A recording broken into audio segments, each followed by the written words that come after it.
Paz, queridos, bom dia. Bom estar com todos de novo. Hoje nós somos desafiados a falar sobre algo muito importante, que é a transformação. O quanto uma pessoa pode fazer diferença na vida de muitas outras pessoas. E o quanto isso chega até nós e nos coloca na incumbência de também fazer diferença na vida de outras pessoas. Essa questão, ela nos remete a um contexto da Bíblia que é muito importante, que é a transformação do apóstolo Paulo. É quando ele deixa de ser um judaísta e ele passa agora a ser um pregador do Evangelho do Senhor Jesus. E entender como isso tudo aconteceu, nos faz pensar também se isso já aconteceu conosco. Se aquilo que chegou até Paulo e aquilo que transformou a vida de Paulo, se isso também chegou até nós. É importante também que a gente reflita o quanto nós estamos ajustados às coisas que nós temos ouvido e sendo ministrados sobre ela. Vejam, quando a gente fala sobre transformação e o impacto que teve de uma pessoa, de uma revelação na vida de alguém, e desse alguém os tantos desdobramentos que a gente já conhece, mas alguns a gente vai comentar aqui, importa a gente saber como tudo começa. Como tudo começa, em que ponto a gente encontra o entendimento disso para as nossas vidas, no exercício da nossa vida cristã.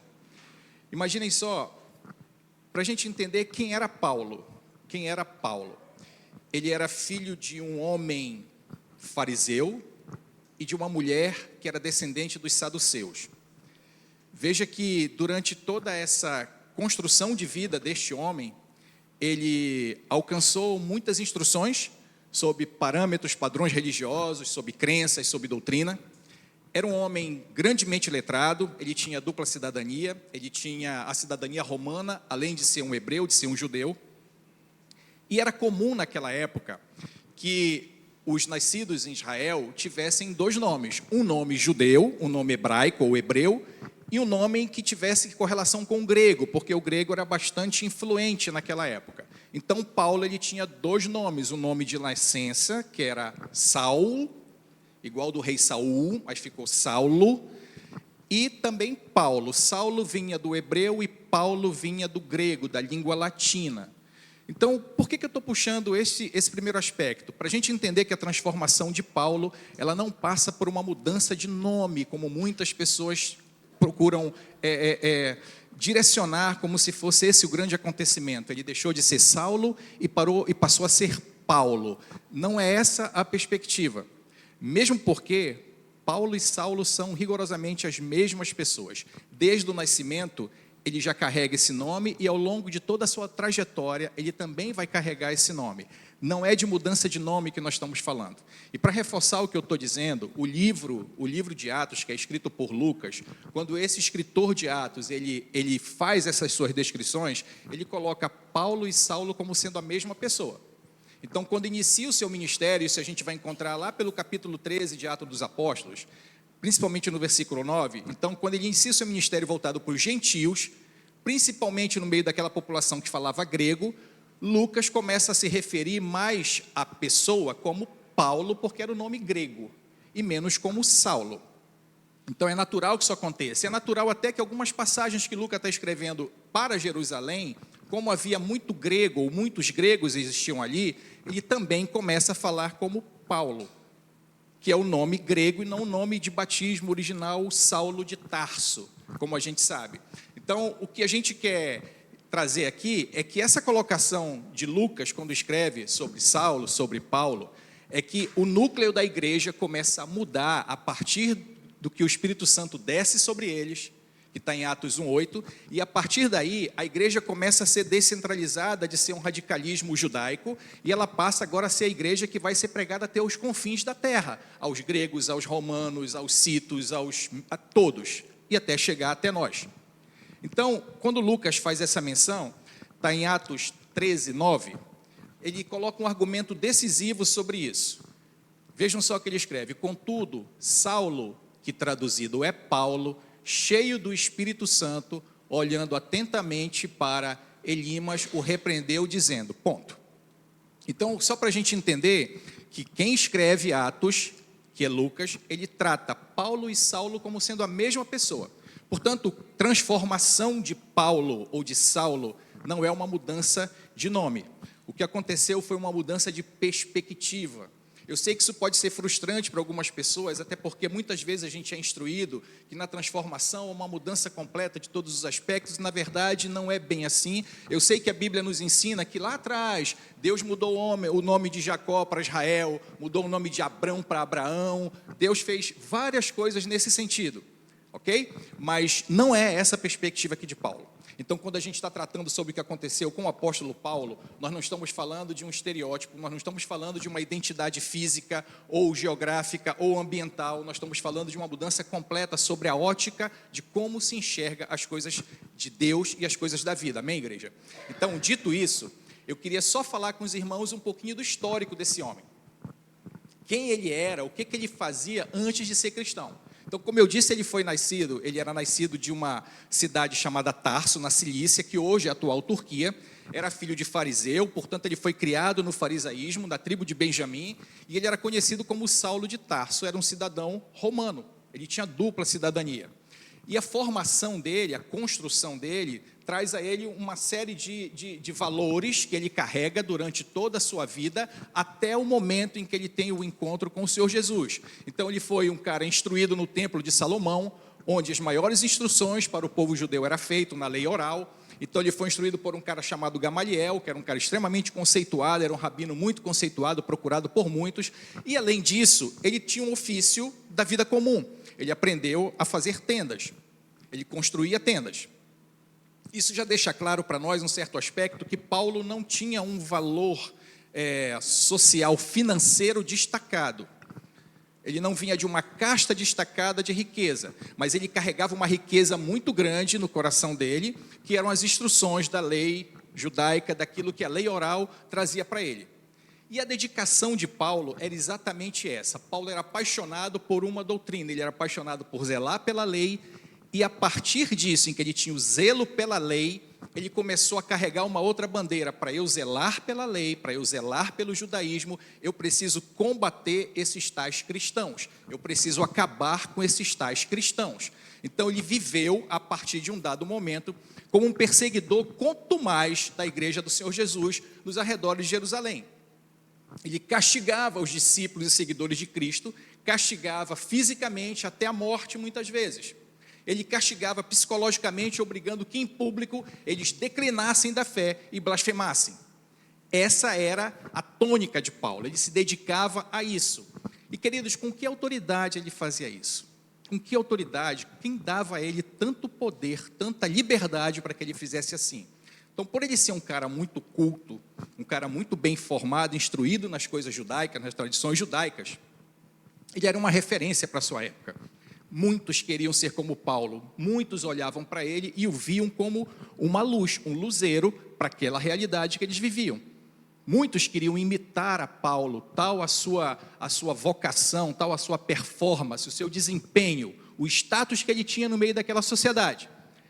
Até o ponto dele conseguir receber a autorização dos principais homens judeus daquela época, inclusive o sumo sacerdote. Ele tinha cartas para aplicar a lei que ele achasse justa, segundo a lei judaica, contra quem quer que se colocasse contra a lei judaica e em favor do cristianismo. Então, a autoridade que Paulo carregava naquela época era uma autoridade pela casta judaica entregue a ele. Está aqui uma carta, você tem carta branca, você pode mandar prender, mandar soltar, mandar matar, se você quiser.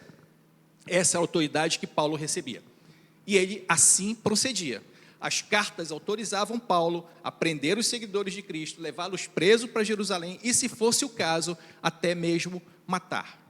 E vejam só o depoimento do próprio Paulo, que está em Atos 22, dos versos 3 a 5.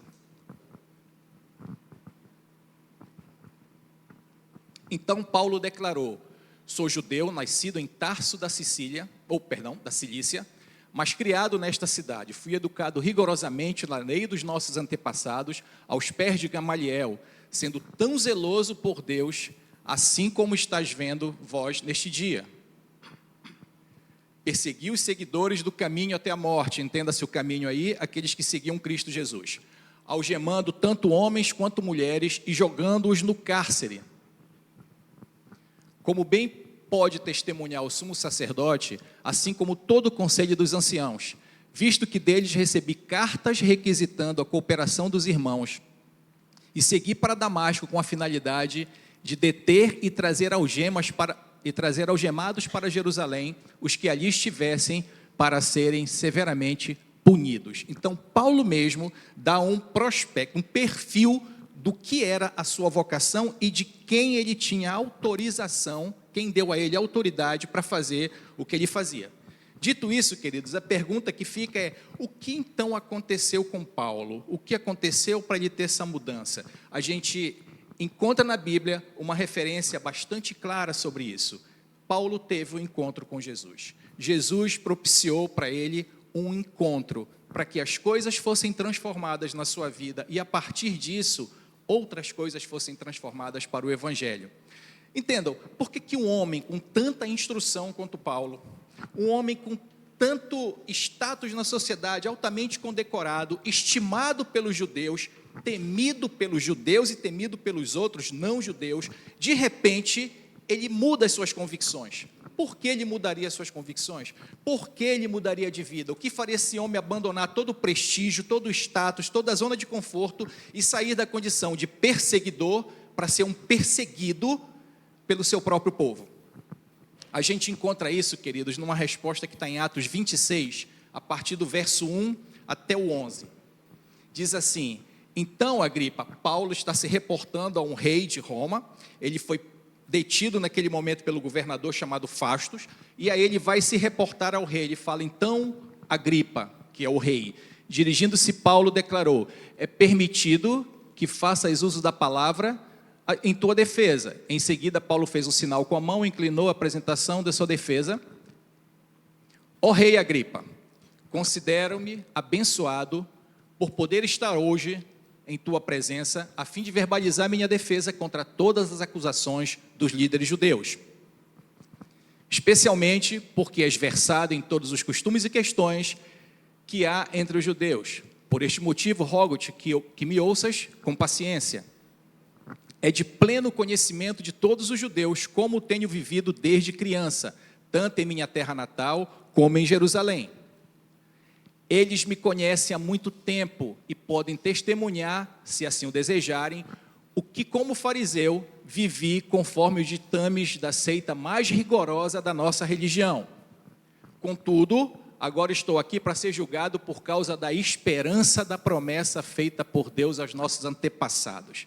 Então vejam só o que começa a transformar a vida de Paulo. Ele faz um relato sobre o que ele era, de onde ele veio, como ele foi treinado, como ele foi formado homem e os valores que ele trazia, inclusive sobre toda a vigilância, sobre todo o cuidado com as coisas da lei judaica. E agora ele começa a fazer uma transição do que ele era para o que ele se transforma a partir da esperança da promessa de Deus. Ele começa a ter um entendimento do que é essa esperança. Pode seguir, meu irmão, por favor. No 8. Porque se julgas inacreditável entre vós que Deus ressuscite os mortos, eu igualmente estava seguro de que deveria me opor ao nome de Jesus, o Nazareno. E foi exatamente assim que procedi em Jerusalém. Havido eu recebido a autorização do chefe dos sacerdotes, atirei muitos santos ao cárcere. E quando eram sentenciados à pena de morte, eu sempre dava o meu voto contra eles. Várias vezes corri de sinagoga em sinagoga com o objetivo de castigá-los, e fazia de tudo para obrigá-los a blasfemar. Em minha fúria obstinada contra eles, atravessei terras estrangeiras para capturá-los. Então vejam aqui o que acontece num processo de transformação. A primeira coisa que a gente consegue observar, queridos, é toda vez que a gente tem uma revelação de Deus e que mexe conosco para a gente reavaliar as nossas posturas, as nossas convicções, todas as nossas crenças, nós somos levados a um lugar de reflexão que nos leva a um lugar de arrependimento. E o lugar de arrependimento é um lugar de confissão pública, é exatamente o que Paulo está fazendo. O coração daquele homem se tornou tão entregue a Deus que publicamente ele está confessando todos os seus crimes, todos os seus delitos, como alguém que se arrepende disso. Queridos, não existe transformação se não houver lugar de arrependimento. E não existe arrependimento se não houver confissão. E não existe arrependimento com confissão que leve a lugar algum se não houver abandono daquilo que se fez. É exatamente o que Paulo está vivendo aqui. É um processo de transformação conversível, ele está sendo convertido a uma questão, pela esperança que lhe foi revelada. Ele tinha a missão de ser perseguidor, mas agora as coisas foram redirecionadas para ele. E a gente vai descrever para os irmãos entenderem bem como é que foi esse encontro que ele teve com Jesus. Como foi essa transformação, o que mudou na sua vida, está em Atos 26, 12, 18. Em uma das viagens que estava me dirigindo para Damasco, com autorização do chefe dos sacerdotes e por eles próprios comissionado. Entretanto, por volta do meio-dia, ó rei, estando eu a caminho, vi uma luz do céu, muito mais brilhante do que o sol, resplandecendo em torno de mim e dos que caminhavam comigo. E caindo todos nós por terra, ouvi uma voz que me falava em aramaico: Saulo, Saulo, por que razão me persegues? Porquanto resistires ao aguilhão, só te causará sofrimento. Foi quando indaguei: quem és tu, Senhor? Ao que replicou o Senhor: sou Jesus, a quem tu estás perseguindo. Agora, pois, levanta-te, apruma-te em pé. Foi para isso que te apareci, para te converter em servo e testemunha, tanto das maravilhas que viste da minha parte, como daqueles que te manifestarei. Irei livrar-te deste povo e dos gentios, para os quais te envio, para lhes abrir os olhos e os converteres das trevas para a luz e do poder de Satanás para Deus, a fim de que recebam o perdão dos pecados e herança entre os que estão santificados pela fé em mim. Então, a revelação de Cristo na vida desse homem trouxe um impacto tal de ver uma luz tão resplendorosa, de ter uma visão, um acontecimento tão impactante na sua vida, e uma mensagem: não adianta recalcitrar. Não adianta resistir à minha ordem, não adianta lutar contra mim. Não adianta lutar contra um aguilhão, que é uma espécie de instrumento que guia animais para que, quando eles quiserem voltar, ele tenha a direção certa. Então, é o que Deus está dizendo para ele: eu estou te colocando agora na direção que não era que tu vinhas seguindo, não era que tu vinhas fazendo, é esta direção que eu vou te dar agora. É para que tu sejas vistas para os cegos, para que tu tire das trevas e leve para a luz, para que tu sejas meu apóstolo, pregador do evangelho. Agora é outro caminho, é outra vida. Então Paulo tem um encontro com Jesus, ouvindo a voz do mestre e vendo a luz que brilhava. Essa é a experiência que ele tem de conversão no caminho para Damasco. E queridos, que efeitos isso teve na vida de Paulo? Que efeitos isso teve para ele chegar nesse ambiente de transformação, de mudança importante, que hoje nos alcança, hoje pela Bíblia Sagrada, chega até as nossas vidas. Então, por ordem de Jesus, um homem chamado Ananias foi ao encontro de Paulo, preparou o seu batismo, pôs a mão na cabeça de Paulo e no mesmo instante, Paulo, que havia perdido a visão durante 3 dias, voltou a ver e se converteu ao cristianismo. Então, a conversão nos ajuda, queridos, a recuperar a visão, a instaurar, a iniciar uma outra visão, uma outra forma de ver as coisas, a nossa cosmovisão e a nossa relação com Deus. E é importante você entender isso, irmão, porque ninguém que tenha se convertido a Cristo permanece como era. Paulo era convicto, mas ele abandonou as suas convicções antigas por causa de um novo que Deus estava propondo a ele. Sem isso, querido, não há conversão. Engane-se quem quiser.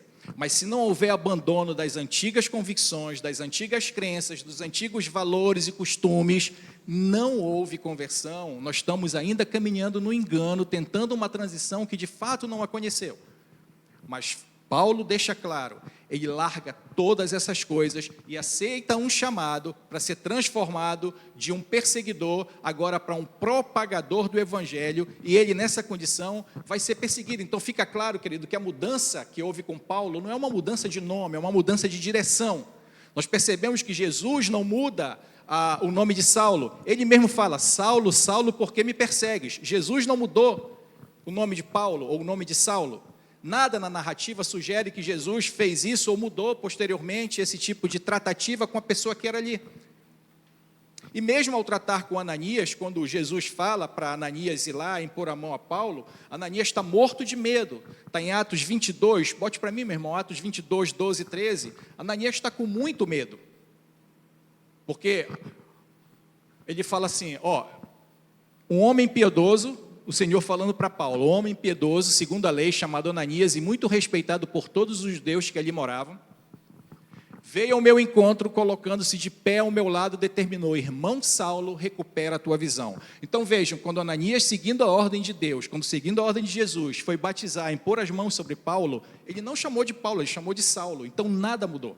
A transformação, insisto, não é numa mudança de nome, é uma mudança de postura, uma mudança de perspectiva, não é uma mudança exterior, não é de estereótipo, não é porque agora eu uso paletó e gravata e ando com a Bíblia debaixo do braço, não é porque eu tenho o linguajar do crente, do evangelês, não é isso que muda quem é a pessoa, mas a perspectiva, como ela se apresenta diante disso tudo. E a conversão, queridos, é essencialmente o que traz para a vida da gente, o que Paulo mesmo declarou quando ele escreve aos Gálatas no capítulo 2, no verso 20, já não vivo mais eu, mas Cristo vive em mim. Essa é a mudança de perspectiva, essa é a transformação. Já não vivo mais eu, já não são mais os meus valores, já não são mais as minhas crenças, já não são mais as minhas coisinhas, já não são mais as minhas bagagens. É o que Cristo quer, é o que Cristo revelou, é o que Cristo precisa, é o que Ele manda, é tudo por Ele, para Ele, por causa dEle. É assim que funciona, essa é a transformação. É você se despojar das suas coisas e dizer: Cristo vive em mim. É isso que Paulo está fazendo. E aí eu queria trazer uma provocação para os irmãos. Os irmãos, provavelmente, se eu perguntar, já testemunharam alguma transformação assim? Vocês já viram alguém ser transformado? Alguém que negligenciava o Evangelho, alguém que não valorizava o Evangelho, dava risadas do Evangelho, alguém que se contrapunha à fé em Cristo Jesus, ou qualquer outra que seja. Os irmãos já viram alguém ser transformado assim? Certamente já viram. Certamente agora os irmãos foram buscar aqui na mente e lembraram de um, de outro, de um acontecimento. E eu queria que os irmãos guardassem essa ideia, esse pensamento agora, para a gente progredir. Porque quando a gente volta a pensar sobre quem era Saulo antes da conversão, a gente percebe que muito do que ele fez contra o cristão, ou contra o cristianismo, era por causa da fundamentação que ele tinha. Paulo trazia verdades e valores que constroem a vida de um homem e acabam gerando nesse homem algumas paixões. Quando a gente é instruído em alguma coisa e aquilo é apresentado para nós como um senso de valor, a gente guarda aquilo com um rigor muito grande e se apaixona por aquilo, defendendo aquilo com todas as forças, com unhas e dentes. É assim quando a gente é criado por pai e mãe, tem influência de avô e avó, é assim quando a gente cria filho, a gente quer passar valores, quer passar fundamentação, isto é completamente natural. Mas vejam que, quando a gente olha sobre paixões e aquilo que nos conduz, a gente percebe que a primeira citação que tem de Paulo, está lá em Atos 7,58, Paulo está presenciando Estevão a ser apedrejado. Então vejam a importância, está aí, o irmão colocou, e arrastando-os para fora da cidade, o apedrejaram, está falando de Estevão, e testemunhas deixaram suas roupas aos pés de um jovem chamado Saulo. Então Saulo era o líder daquela casta toda, que estava perseguindo, torturando e matando as pessoas, e o aspecto de liderança fica bem claro quando a capa de alguém é colocada aos pés de outro. Este, a quem a capa é colocada aos pés, é o maior daquele momento que está lá, é o responsável, é o líder por tudo. Então vejam que Paulo, ele tinha essa paixão, perseguir os cristãos, porque ele amava uma questão doutrinária do judeu, judaizante. O que quer dizer isso aí, queridos? Vamos entender uma coisa. Aquela época, Israel estava subordinada a Roma, estava vivendo sob o peso do jugo romano. Então, Paulo era um nacionalista, ele tinha uma paixão pela doutrina religiosa do judaísmo, mas ele tinha um senso de nacionalismo nesse sentido, e olhar para o cristianismo crescendo na cabeça de Paulo, significa desviar os judeus de serem uma unificação contra o povo que oprime. Para Paulo, o pensamento cristão expandir naquela época era tornar os judeus ainda mais fracos, mais divididos. Notadamente, Paulo não combateu Roma com tanto afinco como ele combateu o cristianismo. porque o cristianismo ia dividir os judeus, ia dividir a fé, ia dividir uma nação, e ele, como um nacionalista, com uma ideologia nacionalista, patriota que era, ele então precisava terminar, cortar o mal pela raiz, acabar com todos os cristãos, para que os judeus mantivessem uma unidade para poder ser o povo eleito que eles guardavam no coração que eram, um povo melhor do que todos os outros povos. Então, queridos, como um bom judeu e fiel à lei, e fiel à nação, ele precisava fazer alguma coisa para acabar com aquilo que estava destruindo o judaísmo. E aí, pelas cartas de recomendação, ele foi matando os cristãos conforme lhe dava autorização. Ele precisava fazer alguma coisa. Paulo se sentia responsável, ele se sentia como um salvador da pátria naquela condição, ele se sentia como um super judeu. Isso importa para nós, queridos, porque às vezes a gente se sente super crente. Às vezes, sem perceber, a gente tem posturas e posicionamentos que nos fazem tratar pessoas ou situações como se nós fôssemos superiores, como se nós fôssemos os únicos certos, como se nós detivéssemos toda a verdade em nós e não nele. Não estou falando dele, do Senhor, mas em nós. E às vezes nós nos colocamos nessa condição de superioridade, de sermos super crentes e responsáveis por defender as coisas de Deus, como se Deus mesmo não tivesse a sua própria defesa. E é um cuidado para a gente perceber que Paulo, apaixonado, ele fazia esse tipo de coisa quando a sua paixão era a dele mesmo, pelas coisas que ele foi construído e formado. E, queridos, paixões e tolas convicções realmente nos levam a fazer um monte de coisa em nome da fé, mas que nada tem a ver com o Senhor que a gente diz professar ter fé. Então, Paulo vivia para aquilo, e a Bíblia fala que ele respirava, dizia que respirava áreas de ameaça para perseguir os cristãos. Ele vivia por um propósito e por uma paixão. E aí, queridos, vem a conversão. A conversão só acontece quando essas convicções são deixadas de lado. A paixão é deixada de lado, e a mentalidade é transformada diante de Deus e daquilo que Deus ilumina para nós. Em nome da fé e da convicção judaica, Saulo matava inocentes e tinha uma fé diferente dele. Ele não aceitava quem tinha pensamento e crença diferente da dele. E aí eu pergunto, será que nós hoje já aprendemos a conviver com quem tem crença e fé diferente da nossa? Sem menosprezar, sem subestimar, sem olhar como se não fosse nada, porque nós somos de Jesus, nós somos os crentes, nós somos Alto Monte Church. E aí de quem se coloque contra o que a gente crê, o que a gente acredita. Esse com certeza vai ser condenado. É assim ainda que muitos cristãos pensam em relação aos não cristãos. É assim, infelizmente, que muitos cristãos pensam em relação aos próprios cristãos que são de outra seita. Nós somos de uma seita, nós somos da Alto Monte. E não tem nenhum pejorativo em seita aqui, tá, querido? Seita é tudo aquilo que é uma dissidência do original, ponto. Então nós somos uma seita, como todos os outros são uma seita. Nenhum problema de pejoração aqui. A questão é que cada um se julga dono da verdade e melhor do que os outros. A minha igreja tem mais do Espírito, a minha igreja ela prega melhor, as instruções são melhores, os nossos são melhores, e a gente esquece de olhar que é dele as coisas, que nós somos só servidores dele. E às vezes a gente se comporta como um fariseu, às vezes nós somos o fariseu da nossa geração, da nossa época. Mas vejam, queridos, quando chega a chamada conversão, qualquer um que de fato mudou, como Paulo mudou, ele passa a deixar de matar pessoas e se colocar a ponto de morrer pela igreja e por Cristo. Vejam que muda radicalmente, porque o Deus que nós servimos não foi um Deus que veio aqui conquistar e implantar o seu reino à força ou a peso de morte dos outros, mas Ele se entregou a si mesmo, Ele se sacrificou a si mesmo. Nós não servimos um Deus que manda matar, nós servimos um Deus que pede para morrer. É isso que precisa ser guardado no coração da gente. E Paulo entendeu isso, está escrito em Colossenses, capítulo 1, verso 24. Ele diz, Colossenses 1, 24, agora me alegro nos meus sofrimentos, ou seja, ele está sendo perseguido, ele saiu de perseguidor para ser um perseguido, ele se alegra na perseguição, no sofrimento, por vós, a igreja, para que ele está escrevendo, e completo no meu corpo, o que resta das aflições de Cristo. Ele assume o papel daquilo que é um mandatário, ele está cumprindo uma missão a que ele foi designado. Ok? Não, querido, só um minutinho. Ok? O que resta das aflições de Cristo, em benefício do seu corpo, ele sacrifica o próprio corpo dele, em benefício do corpo de Cristo, que somos nós, a igreja. Pode passar, querido? Da qual me tornei servo de acordo com a convocação de Deus que me foi outorgada para convosco, a fim de tornar completamente conhecida a palavra de Deus. Então agora aquele que queria exterminar a propagação do cristianismo e do evangelho, ele se coloca na posição de completar os sofrimentos, as aflições de Cristo em favor da igreja.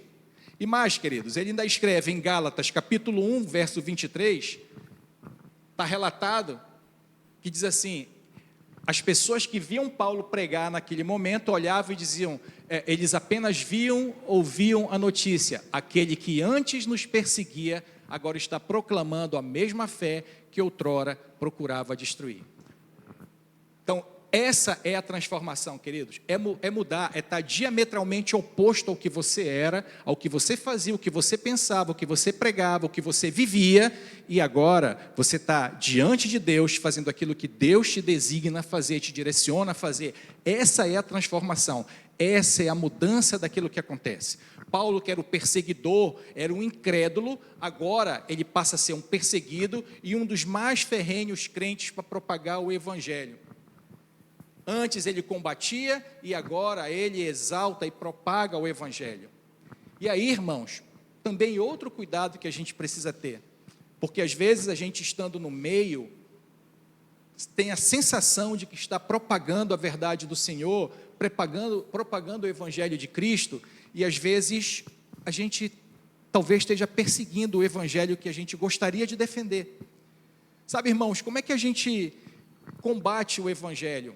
Muitas vezes nós, na nossa realidade de hoje, a gente combate o evangelho quando a gente não combate por ele. A gente combate o evangelho quando a gente não está combatendo aquilo que é errado. Querido, Tiago 4,17 vai dizer para nós: refletir sobre isto, pois quem sabe o que deve fazer o bem e não o faz, comete pecado. A gente combate o evangelho quando a gente sabe o que tem que fazer e se omite, não faz, joga para baixo do carpete, faz de conta que não está vendo, faz de conta que não é conosco, e aí usa a mesma argumentação que a serpente usou lá no Éden, quando enganou o casal, disse, não é bem assim, não é bem assim, não é desse jeito, não tem nada a ver, isso é careta, isso já... Quando a gente faz isso, a gente está combatendo o evangelho. Mas, queridos, a gente persegue o evangelho quando a gente ignora o evangelho, ignora de tal ordem que chega a suscitar a ira de Deus, como está em Romanos 1,18. A gente combate o evangelho quando a gente envergonha ou se envergonha do evangelho. E Paulo escreve, este mesmo Paulo escreve em Romanos 1,16, eu não me envergonho do evangelho porque é poder de Deus para a salvação.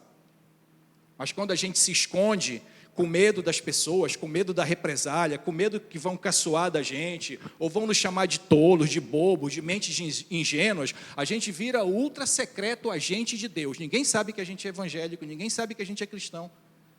Porque a gente não fala de Deus para ninguém, a gente se omite em todas as situações, a gente tem medo de confronto, e eu não estou dizendo que a gente tem que confrontar no sentido de agressividade, mas de posicionamento. O posicionamento é aquele, eu não topo com isso, eu não tolero isso, com licença, não tomarei parte com essa piadinha, com essa fofoca, com esse comentário, com este filme, com este livro, com esta coisa, com aquela outra, eu sei porque aquilo não agrada a Deus, simples assim. E a gente também pode machucar o evangelho quando a gente acaba envergonhando o próprio evangelho. Como Paulo escreve em 1 Coríntios 9, 27, ele chama a atenção daquela igreja que estava concordando com um filho que adulterava com a esposa de um pai que provavelmente já tinha morrido, então com a viúva ele adulterava. E todos sabiam e ninguém fazia nada. Então, queridos, não adianta a gente estar no meio de uma comunidade religiosa. Se a gente não tiver com Cristo dentro de nós e com o Espírito Santo gerenciando aquilo que é necessário para a transformação e para a nossa postura de vida, a gente só está vivendo de domingueira. Nada mudou, nada transformou. Então é preciso que a gente abra os olhos para entender que transformação não é eu deixar de ser um pagão para frequentar uma igreja evangélica. Não é eu deixar de vestir camisinha apertada para vestir paletó e gravata. Não é eu falar aquela linguagem do sapatear e não sei o quê, e as tias que andam de coque. Não é isso. É uma mudança de comportamento, não é de estereótipo, não é de estigma externo. Mas é como aconteceu com Paulo, uma mudança de comportamento. Então vejam que antes da conversão, a paixão de Paulo era completamente oposta, contrária à paixão do Senhor. Era completamente contrária à paixão de Cristo. Paulo era apaixonado por causa de uma doutrina, de uma religião, enquanto Cristo, Jesus, é apaixonado por vidas. Não é por doutrinas ou religiões, ele é apaixonado por vida. Tanto é assim que Paulo era uma vida que seria perdido para condenação por causa dos seus pecados, mas aprove ao Senhor trazê-lo para si e colocá-lo como ministro do Evangelho, para o caminho da salvação. É como a Bíblia fala, Deus escolhe as coisas loucas desse mundo para confundir as que são sábias. Isso serve para nós, queridos, para que a gente, quando olhe para alguém, não o julgue, nem o censure pelo que aconteceu, porque eu não sei o que o Espírito Santo está tratando com ele, eu não sei o que Jesus está tratando com ele, o que Jesus está revelando a ele, e não sou eu que vou fazer o fiel da balança, porque eu sou pecador igualzinho a ele.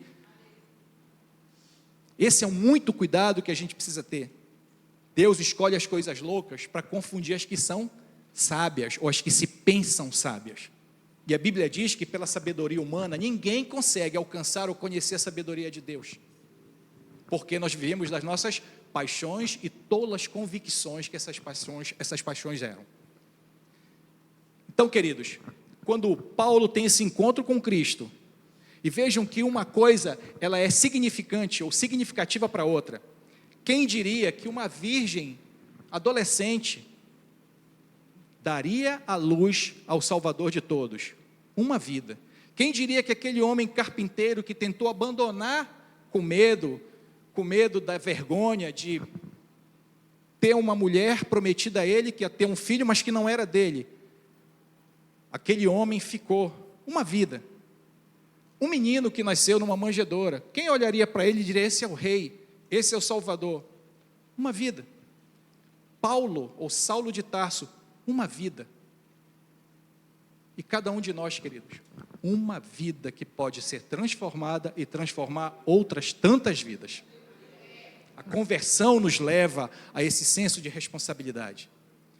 Agora, como eu disse, um homem como aquele, letrado, douto, dominava com vários idiomas que falava, grego, aramaico, romano, hebraico, etc. Era um poliglota, um cara extremamente respeitado.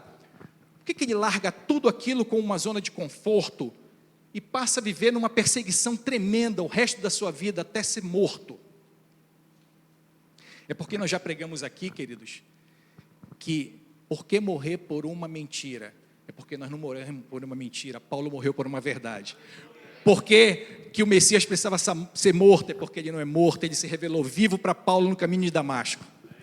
Essas coisas reforçam tudo que a gente tem aprendido como igreja aqui e ministrado para toda a igreja, para fortalecer a nossa fé.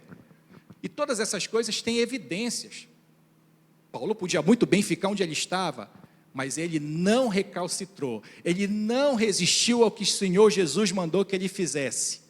Ele podia ficar com o prestígio dos fariseus, mas ele não resistiu ao que Jesus mandou que ele fizesse. Vou repetir, ele não resistiu ao que Jesus mandou que ele fizesse. Eu não sei se eu e você estamos ou não resistindo a fazer o que Jesus tem nos mandado fazer, ao que o Espírito Santo tem nos mandado fazer. Muito provavelmente o Espírito tem falado muita coisa com cada um de nós e com todos nós coletivamente.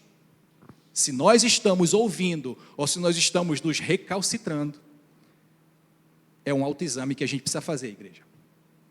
Porque Jesus, Felipe falou ainda agora, ele é o mesmo, ontem, hoje, eternamente, ele é alfa e ômega, princípio e fim, ele não muda, ele continua falando, ele continua se revelando para o seu povo, ele não fechou a sua boca, ele não deixou de ministrar, não deixou de instruir, não deixou de abençoar. Talvez a gente esteja com o ouvido seletivo. Talvez não seja o que a gente gostaria de ouvir. Talvez não fosse o que Paulo gostasse de ouvir naquele momento, nem cair do cavalo, nem ficar cego. Mas foi o que reconciliou ele com Deus e refez a sua norma de trajetória e chegou até nós, glória a Deus por isso. E de novo, Nós, como cada vida entregue na mão de Cristo, a gente precisa se avaliar se realmente a gente está produzindo o fruto que Ele espera que a gente produza, ou se nós vamos ficar como uma figueira improdutiva, infrutífera, que só ocupa lugar na terra e precisa ser cortada pela raiz. Palavra dura, mas é a palavra da Bíblia, não é minha, é como lá está escrito. E assim, a gente para e olha, que evidências nós temos de que houve conversão de Saulo? Que evidências? Quais são as marcas que tem sobre isso? E grave, ainda agora eu perguntei para os irmãos, quando a gente fala em mudança, em transformação, os irmãos conseguem lembrar de alguém que mudou, que foi transformado?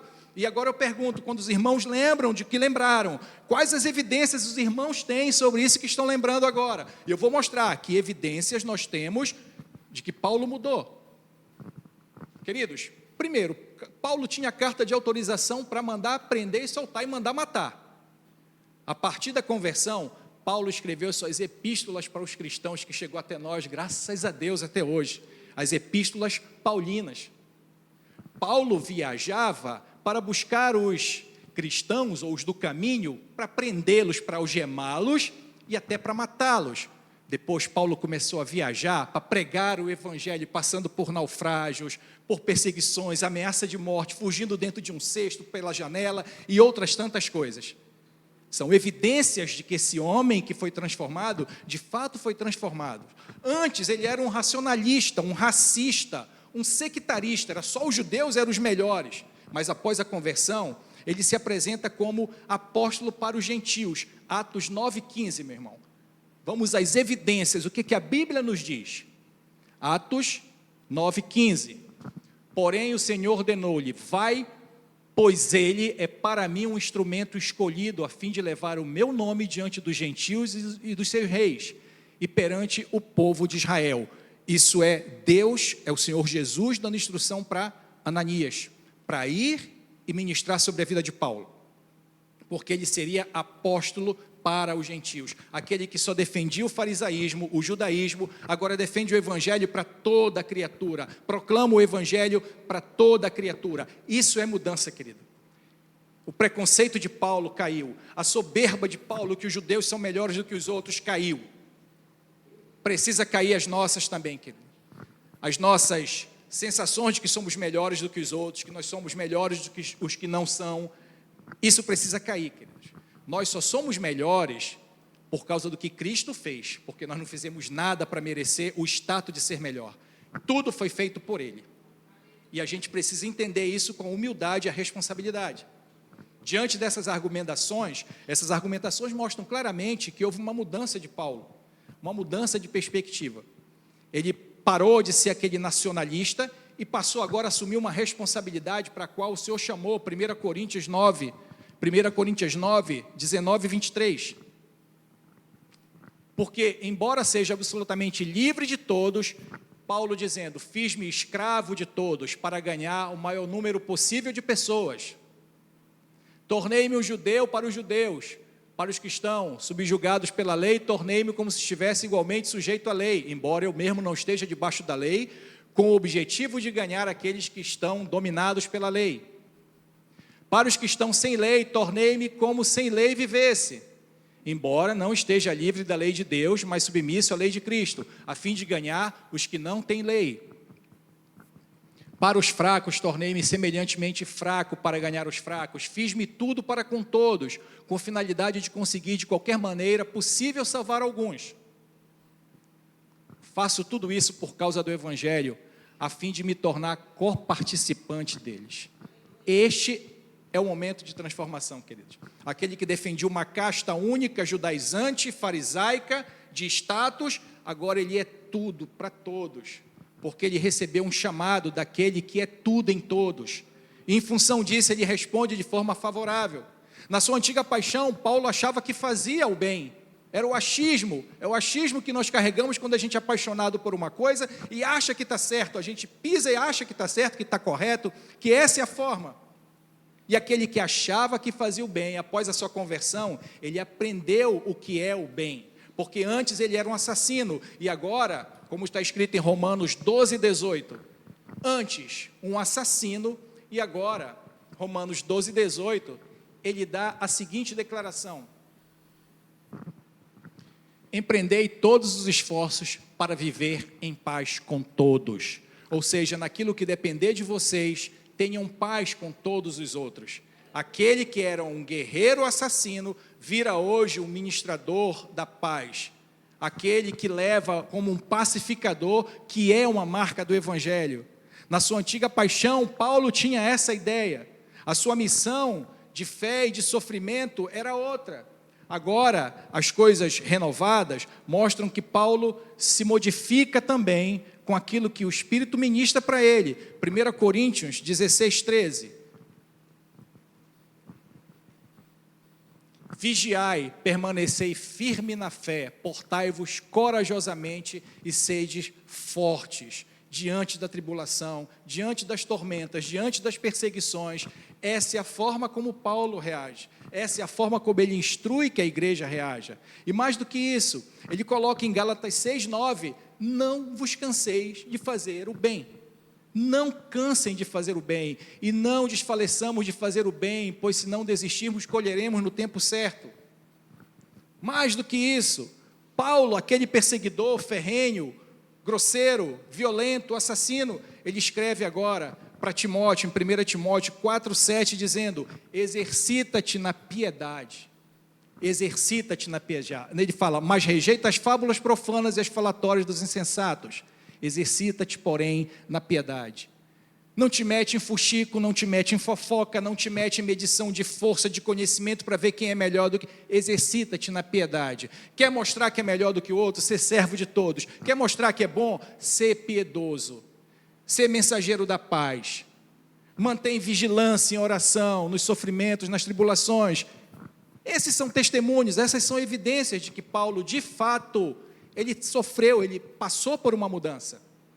Paulo promoveu o Evangelho e fez discípulos, queridos. A gente vê isso em 1 Timóteo 1:2 e Tito 1:4. Paulo escreve para esses dois homens como sendo filhos na fé. A Timóteo, meu verdadeiro filho na fé. Ele fez discípulos. E como ele fez discípulos? De que maneira ele fez discípulos? Simplesmente com a própria vida, como ele coloca em 1 Coríntios 11:1. Ele manda o seguinte recado, sejam meus imitadores como eu sou de Cristo. Então, para fazer discípulo, querido, você tem que ser exemplo, você tem que ter vida. Quando os discípulos são feitos, é porque eles veem em você um espelho, eles seguem você de alguma maneira, ele tem em você uma referência, ele tem em você um luzeiro, ele tem você como luz do mundo e sal da terra, e por isso ele encosta, ele cola em você, para aprender daquilo que você sabe, e para ser nutrido com aquilo que te nutre. Mas é preciso ter vida. Paulo tinha vida e por isso ele fazia discípulos. E quando eu estava montando essa pregação, eu recebi tantos açoites de Deus sobre todas essas coisas. A mesma pergunta que eu fiz para vocês, eu fiz para mim. Quando foi que eu vi a última pessoa ser transformada assim? Quando foi que eu vi as evidências da transformação dessa pessoa e que elas permanecem até agora? E aí eu perguntei também, quando foi que eu fiz um último discípulo, quando foi que eu apresentei a última vida para Deus? Apresentei, trouxe, cuidei, foi até o batismo e continua conosco. A última vida está sentada bem ali, que é meu irmão. É a última, e faz tempo. Tu mesmo, Mauro. É de ti mesmo que eu estou falando. E faz tempo. Recentemente eu tenho me apresentado diante de Deus com as mãos vazias. Eu não sei vocês, eu tenho. Isso me trouxe um peso tremendo. Se não traz para os irmãos, alguma coisa precisa ser vista. Porque, muito provavelmente, a minha vida não está sendo um exemplo de imitador de Cristo, e eu não estou sendo atraente às pessoas para que elas procurem buscar aquilo que eu busco, aquilo que eu entrego, aquilo que eu exemplifico como forma de viver. Talvez as pessoas não estejam vendo isso em mim. E por isso, as minhas mãos estão vazias diante do Senhor, e eu nunca mais fiz um discípulo e trouxe para cá. Isso tem me pesado sobremodo. Será que não é porque eu ainda estou preso à minha vidinha antiga, achando que eu estou aqui no altar pregando, fazendo as lições da terça-feira, e nós somos aqui na congregação? Será que eu ainda não estou meio agarrado com aquelas minhas convicções de antes, com as minhas verdadezinhas, com as minhas coisinhas? E Cristo ainda não teve o espaço que Ele precisa, o Espírito ainda não teve o espaço que Ele precisa? Será que ainda não crucifiquei de fato o que devia crucificar e estou achando que eu crucifiquei? Porque evangelho sem cruz não é evangelho de Cristo, não é. Será que não é isso? Bom, sobre isso, a Bíblia me levou para uma outra passagem que Paulo escreve, em Filipenses 3:8. Sobre essas coisinhas, Paulo diz, sobre tudo que ele conquistou, tudo que ele era, tudo que olhavam que ele representava, ele diz, olha, mais do que isso, compreendo que tudo é uma completa perda, quando comparado à superioridade do valor do conhecimento de Cristo Jesus, meu Senhor, por quem decidi perder todos esses valores, os quais considero como esterco, a fim de ganhar a Cristo. Queridos, essa é uma das mais belas declarações que um cristão pode dar. Tudo que eu vivi, tudo que eu construí, de cabedal científico, profissional, acadêmico, financeiro, todas as coisas diante de Cristo são como refúgio, esterco, são nada. Paulo, ele dá uma declaração aqui clara, de que os melhores presentes não são aqueles que a gente ganha, são aqueles que nos ganham. E ele larga tudo para ser ganho por Cristo, porque ele foi conquistado por Cristo. Essa é uma evidência que eu preciso rever se ela está na minha vida. Eu preciso olhar bem para dentro e ver se eu ainda não carrego essas coisinhas como motivo de orgulho, como motivo de soberba, não mortifiquei essas coisinhas e Cristo ainda não ocupou o trono que lhe é direito, que lhe é devido dentro do meu coração, dentro da minha vida. E olhando para tudo isso, e olhando para Paulo, e olhando para mim, e olhando para Paulo, e olhando para a Bíblia, e olhando para mim, e olhando para Paulo, eu fui fazendo, as coisas foram ministrando, e aí eu vi um Paulo extremamente estratégico, como está em Atos 17, 22 e 23, um cara oportuno e com intencionalidade. Então ele fala, sendo assim, Paulo levantou-se no meio da reunião do Areópago e discursou, só para entender, ele estava conversando com uma série de pessoas ali, gregos, instruídos, etc., que adoravam vários deuses, tinha imagens de vários deuses lá. Então Paulo pegou e disse, caros atenienses, percebo que sob todos os aspectos sois muitos religiosos. Olha a entrada dele. Paulo não está fazendo aqui, passando a mão na cabeça, ele está falando o que ele vê, mas ele vai fazer o remendo da coisa. Então veja que são religiosos. Pois, caminhando pela cidade, observei cautelosamente os objetos de adoração e encontrei até um altar com a seguinte inscrição, ao Deus desconhecido. Aí Paulo vem intencional, estratégico, oportuno e diz assim, ora, pois é exatamente a este Deus quem cultuas em vossa ignorância, que eu passo a vos apresentar. Sabe, queridos, a gente passa pela vida de muitas pessoas todos os dias, pessoas que creem, pessoas que não creem, pessoas que creem no que não é o que a gente crê, e dá uma abertura para a gente ministrar a salvação em Cristo Jesus, e a gente se cala, a gente se omite. Esse homem não perdia tempo, esse homem sabia remir o tempo, e Deus o ensinou a contar os dias. E eu não tenho empregado o meu tempo, quando eu olho para isso, eu tenho visto que o meu tempo não está bem empregado. Eu tenho visto que eu não estou sendo estratégico, intencional e oportuno. Paulo faz isso e faz com autoridade, porque ele sabe que não vem dele. Ele sabe que toda oportunidade que ele usa é uma coisa que Deus franqueia a ele, e ele usa isso como uma coisa que Deus mesmo permitiu que ele fizesse por autoridade, por autorização que vem pelo Espírito Santo. 2 Coríntios 10:4, em 2 Coríntios 10:4, isso fica muito claro, quando ele diz assim, ó, pois as armas da nossa guerra não são terrenas, mas poderosas em Deus para destruir fortalezas. Sabe, queridos, a gente não luta com discurso, a gente não luta com queda de braço, nem no corpo a corpo. A nossa luta é espiritual. A gente tem do Espírito discernimento para perceber quando estão resistindo a nós, quando estão nos provocando, quando estão nos negligenciando, quando estão tentando nos tirar do sério, e quando o próprio Satanás habilita pessoas ali para resistirem à palavra de Deus. E Paulo coloca, olha, eu não tenho nada contra pessoas, minha luta não é contra pessoas, não é contra carne nem sangue, a minha luta é num outro âmbito, é num outro status, e eu preciso entender isso, que em Cristo eu tenho armas poderosas em Deus. E eu preciso, com o que já foi disponibilizado para mim, assumir a minha posição de cristão, porque se eu ficar aqui só os domingos pregando dentro dessa parede, não vou prosperar em nada, eu não vou frutificar em nada. Eu vou continuar chegando na frente do Senhor com mãos vazias. Vergonhosamente, com mãos vazias. Então é preciso ter uma disposição, querido, de mortificar as coisas passadas, para que o novo possa prosperar em nós. Como Paulo escreve em 2 Timóteo 4,6. Na 2 de Timóteo 4,6, ele fala assim: quanto a mim, já estou sendo derramado como vinho na oferta de libação, o momento da minha partida se aproxima. Paulo já está perto de morrer e ele não teme a morte, ele está disposto a ir até o último momento, ao último recurso, ao último desafio, ao último desafeto, ele vai até o preço de morte. E mesmo ele fazendo isso, ele carrega no coração a certeza humilde, pelo entendimento que tem, que Deus é o dono de toda a obra. Quando ele escreve para a igreja em Coríntios, em 1 Coríntios 6, 1 Coríntios 3, no capítulo 6, ele está falando para aquele povo que está brigando por causa de tolices. Uns querem ser de Apolo, uns querem ser de Paulo, uns querem ser de Pedro, ou seja, as facções sendo construídas ali. E Paulo responde: olha, eu plantei, Apolo regou, mas quem dá o crescimento é Deus. É Deus. Isso aqui não é obra do Felipe, não é obra do ministério, não é obra da liderança, isso aqui é Deus, é Ele que dá o crescimento. Ninguém está aqui por causa do Felipe, por minha causa, é por causa de Jesus, porque Ele foi para a cruz para salvar todos nós.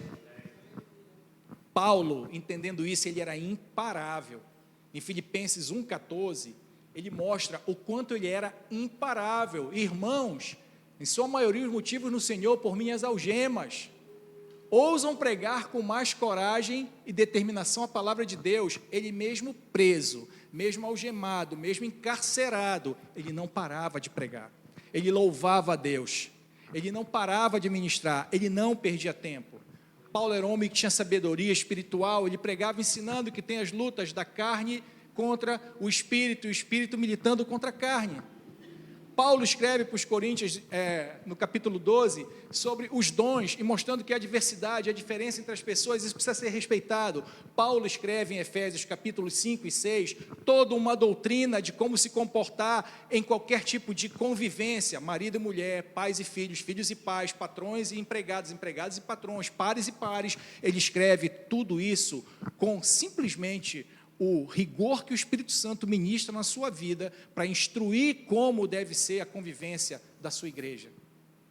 Esses, queridos, são testemunhos e evidências, sem dúvida nenhuma, de que Paulo experimentou uma mudança, porque ele mesmo escreve sobre isso em Romanos 12, no verso 1 e 2, ele diz assim: olha, vocês precisam mudar de mentalidade. Sem mudar de mentalidade, pronto, está aí. Portanto, caros irmãos, rogo-vos por misericórdia de Deus, que apresentei vossos corpos como um sacrifício vivo, santo e agradável a Deus, que é vosso culto lógico, ou vosso culto racional. Significa que eu estou apresentando a minha vida, e a partir disso a minha vida só tem valor para o que ela é dada para Deus, e as minhas coisinhas, as minhas fundamentações antes, as minhas convicções, minhas paixões antes não prestam mais agora. E não vos amoldeis ao sistema deste mundo, ou seja, não tomem a forma desse mundo. Ao contrário disso, sede transformadores pela renovação das vossas mentes, para que experimenteis qual seja a boa, agradável e perfeita vontade de Deus. Queridos, sem mudança de mentalidade, não há transformação. Não há transformação verdadeira, não há conversão verdadeira. Isso não vai acontecer. E tanto prova que a mentalidade é aquilo que nos faz prosseguir diante de Deus. Eu já estou finalizando, irmãos. Paulo escreve aos Filipenses, no capítulo 3, verso 12. Ele coloca algo muito importante. Não que eu já tenha alcançado tudo isso, ou seja perfeito, entretanto, vou caminhando, buscando alcançar aquilo para que eu também fui alcançado por Cristo Jesus. Paulo não estagna, ele não para. Ele não acha que já conseguiu tudo. E eu fico pensando, sabe, irmãos? Eu não vim de berço evangélico. Minha conversão foi quase aos 40 anos. Eu vou fazer 54. E aí eu fico pensando que durante essa caminhada, muitas vezes, eu achei que eu já tinha alcançado tudo, que eu já podia agora sentar em tudo que tinha acontecido na minha vida cristã, na minha caminhada. E aí eu leio uma coisa como essa e mostro, olha, só é hora de parar quando Deus manda parar. Quando Deus interrompe a tua caminhada aqui, é hora de parar. Enquanto isso, as coisas que já fizestes, as coisas que já conquistastes, o que já produziste, não importa. Continua andando para frente, tem um alvo te esperando. E a gente tem esse problema nas nossas convivências de comunidades evangélicas. Às vezes tem alguns que acham que já fizeram demais. Eu já fiz demais, eu tenho, sei lá, décadas de evangelho. Aí ostenta como se isso o colocasse na condição de ter feito alguma coisa demais ou útil para Deus. Ou aqueles que nunca se colocaram para fazer nada, porque por timidez se retraíram e nada produziram. E eu, que olho e estou de mãos vazias e não trouxe mais ninguém aqui para a casa do Senhor. É como se a gente estivesse vivendo aquilo que Paulo mesmo escreve para a igreja de Corinto, no capítulo 4, verso 8, ele fala assim, já estáis fartos? Vocês já estão satisfeitos? Era isso que vocês queriam? Já está bom? Cristo já encheu vocês? Já encheu a medida de vocês? Essas perguntas, queridos, ficam ressoando na minha mente, porque eu vou trazê-las de novo, aí eu digo, bom, quando eu falei sobre transformação, os irmãos lembraram de alguém que experimentou essa transformação? Provavelmente sim. Agora a minha pergunta foi a mesma que eu fiz para mim. A pessoa que você lembrou foi você mesmo? Porque quando eu lembrei de muita gente, mas eu não lembrei de mim. Você deve ter lembrado de muita gente que você acha que experimentou transformação, mas uma dessas pessoas foi você?